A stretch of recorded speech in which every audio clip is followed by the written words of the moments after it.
حدیث نمبر ہے 982۔ حضرت صفیہ بنت حی زوجہ نبی صلی اللہ علیہ وسلم کے پاس آئیں اور آپ صلی اللہ علیہ وسلم اس وقت اعتکاف میں تھے، کچھ دیر آپ کے پاس زیارت کے لیے آئیں، مسجد میں بیٹھی رہیں۔ رمضان کے آخری عشرہ میں تھوڑی دیر کے لیے بیٹھ کر انہوں نے باتیں کی، کوئی ضروری کام ہوگا۔ تو اس سے یہ ہمیں پتہ چلا کہ جو شخص معتکف ہے، آپ کا رشتہ دار عزیز، آپ کو اس سے کوئی کام ہے یا آپ ملنا چاہتے ہیں تو مسجد میں جا سکتے ہیں۔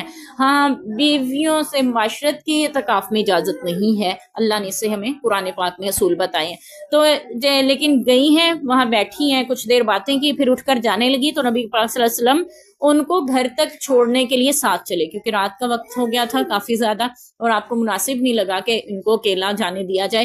تو آپ صلی اللہ علیہ وسلم ان کے ساتھ اٹھے مسجد کے دروازے پر اور ام سلمہ کے دروازے کے قریب پہنچ گئے۔ دراصل آپ صلی اللہ علیہ وسلم کی مسجد جو تھی وہ آپ کے حجروں کے قریب ہی تھی، 9 ازواج مطہرات کے حجرے تھے ایک ہی گلی میں۔ تو آپ صلی اللہ علیہ وسلم ان کے پاس پہنچے تو یعنی اپنی کسی اور ان کو چھوڑنے جا رہے ہیں، رستے میں ایک زوجہ کے گھر کے قریب یعنی ام سلمہ کے گھر کے قریب پہنچے ہیں تو 2 انصار کے آدمی ملے۔ وہ انصار کے 2 آدمی وہاں سے گزرے تو انہوں نے نبی پاک صلی اللہ علیہ وسلم کو سلام کیا۔ آپ نے ان دونوں سے فرمایا ٹھہرو، یہ صفیہ بنت حی تھیں۔ تو آپ نے یعنی ان پہ وضاحت کی، یہ میں اپنی بیوی صفیہ بنت حی کو چھوڑنے آیا تھا۔ ان دونوں نے عرض کی سبحان اللہ، اللہ کے رسول، یہ کیا ہم آپ کے بارے میں بدگمان ہوں گے؟ یعنی ہمارا تو کوئی ایسا خیال بھی نہیں آیا کہ آپ کسی اور کے ساتھ اس وقت جا رہے ہیں، یعنی ایسا ہم نے تو نہیں سوچا اللہ کے رسول، پھر آپ کیوں وضاحت دے رہے ہیں ہمیں؟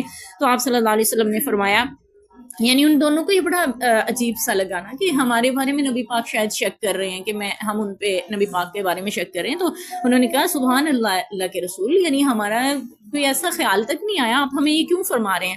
تو آپ نے فرمایا شیطان خون کی طرح انسان میں گردش کرتا ہے، مجھے اندیشہ ہوا ایسا نہ ہو کہ تمہارے دلوں میں وسوسے ڈال دے۔ یہاں سے ہمیں ایک بات یہ پتہ چلی کہ قرآن پاک میں آتا ہے نا کہ کسی کے بارے میں بدگمان نہیں ہونا چاہیے، ان بعض الظن اسم، کہ بعض گمان جو ہے وہ گناہ ہوتے ہیں، بدگمان ہونا نہیں چاہیے۔ اور دوسرا یہ پتا چلا کہ اگر کوئی کہیں آپ کو لگ رہا ہے کہ کوئی بدگمان ہو سکتا ہے آپ کے بارے میں تو آپ کو چاہیے آپ اسے وضاحت کر دیں، تاکہ اگلا شخص بدگمانی سے بچ سکے۔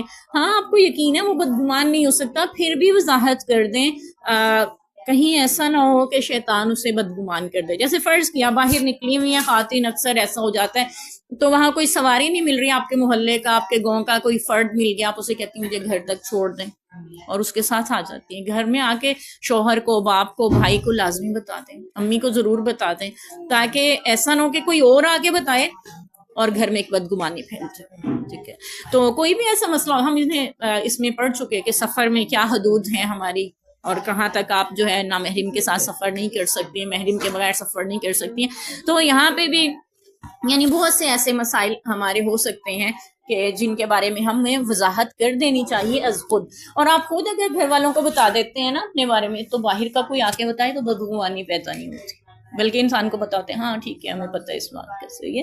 تو اسی لیے نبی پاک صلی اللہ علیہ وسلم نے بھی خود وضاحت فرما دی، حالانکہ وہ نبی پاک صلی اللہ علیہ وسلم تھے، ان کے بارے میں صحابہ اکرام کچھ ایسا سوچ بھی نہیں سکتے تھے، لیکن اس کے باوجود وضاحت فرما رہے ہیں صرف اس وجہ سے کہ شیطان انسان کی رگوں میں خون کی طرح دوڑتا ہے، ایسا نہ ہو کہ تمہیں کچھ وسوسے ڈال دے۔ تو یہ بھی پتا چلا کہ اگر کوئی وسوسوں کا شکار ہو گیا ہے تو صرف اس کو غلط نہیں سمجھنا چاہیے، بلکہ ہمیں اس بات کا پتہ ہونا چاہیے کہ شیطان وسوسوں سے خود بھی بچیں، دوسروں کو بھی بچانے کے لیے اپنی وضاحت ضرور کر دیں۔ اللہ تعالیٰ ہر ایک کو اپنے ایمان میں رکھے، کیونکہ بدگمانی جو ہے گناہ سے بھی بری ہوتی ہے۔